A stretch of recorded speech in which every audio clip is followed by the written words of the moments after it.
अस्सलामुअलैकुम नाज़रीन, आप देख रहे हैं पीसी वर्ल्ड न्यूज़। मुल्क में कानून मौजूद लेकिन अमल दरामद नहीं। हुकूमत के होते किससे जवाब मांगा जाए। सरमायादाराना और इस्तेहसाली निज़ाम के होते गरीब को इंसाफ मिलना ख्वाब बन चुका। बड़े इनकलाब की ज़रूरत है।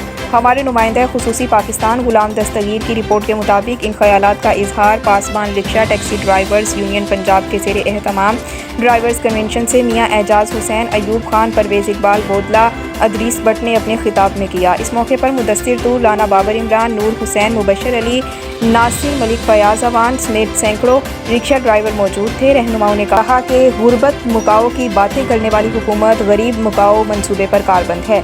मुल्क में किसी किस्म की मस्बत मनसूबाबंदी नहीं, डंग टपाओ पॉलिसियों पर दिन गुजारे जा रहे हैं। रिक्शा ट्रांसपोर्ट ऐसी अर्बन सवारी है जो आवाम को उनकी दहलीज पर पहुँचाने वाली तेज़ और सस्ती सवारी है, लेकिन उसे बुनियादी सहूलतों से महरूमी का सामना है। बड़ी और छोटी ट्रांसपोर्ट के चालान जुर्मानों में फ़र्क होना चाहिए। हमारा मुतालबा है फौरी अलग अलग कैटेगरी बनाई जाए। उन्होंने मज़ीद कहा, मुल्क में ठेकेदारी निज़ाम को फ़रोग दिया जा रहा है। मशहूर और बड़ी टेक्सटाइल इंडस्ट्री इब्राहिम फाइबर जैसे इदारों से हज़ारों मुस्तकिल काम करने वाले मुलाजमीन को नौकरियों से बरतरफ किया गया, जो काबिल मुज़म्मत है। बरतरफ मुलाजमीन की जगह कॉन्ट्रैक्ट की बुनियाद पर मुलाजमीन भर्ती किए गए, जिसका नोटिस लिया जाए। यहाँ मेहनत कशों की जहाँ रक्षा ड्राइवर मेहनत कश है, वहाँ इस मुल्क का पावरलूम वर्कर, यहाँ दिहाड़ीदार मजदूर, यहाँ मिलों के अंदर काम कर किसने खुशियाँ देनी है। ये लोग तो आए थे कि हम लोगों की महरूमियाँ दूर करेंगे। लेकिन मेरे दोस्तों, मेरे भाइयों, आज मैं बात करता हूँ अपने मेहनत कशों की कि पाकिस्तान के अंदर एक बहुत बड़ा नाम है जिसको कहते हैं इब्राहिम फाइबर।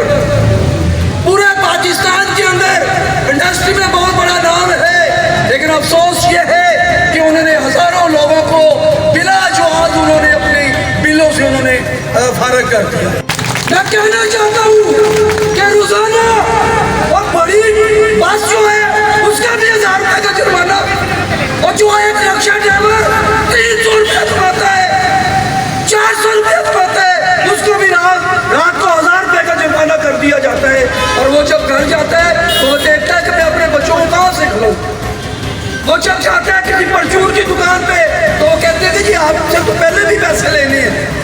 मुझे बताएं कि लोग खुदकुशियाँ ना करें तो क्या करें। लिहाजा मेरे दोस्तों, मेरे भाइयों, मैं अपनी बात को एक सार के साथ पेश करते हुए मैं आपसे यही कहूँगा कि खुदा के लिए जब भी इलेक्शन आए, किसी सतह का इलेक्शन आए, चाहे वो आपकी यूनियन का इलेक्शन हो, चाहे वो आपकी मोहल्लों गलियों का इलेक्शन हो, चाहे वो आपके मुल्क का इलेक्शन हो, करतार की बुनियाद पर लीडरशिप चुने। जब आप करतार की बुनियाद पर लीडरशिप चुनेंगे तो मैं यकीन के साथ कहता हूँ कि हमारे मसाइल हल होंगे, हमारी महरूमियाँ दूर हो जाएंगी।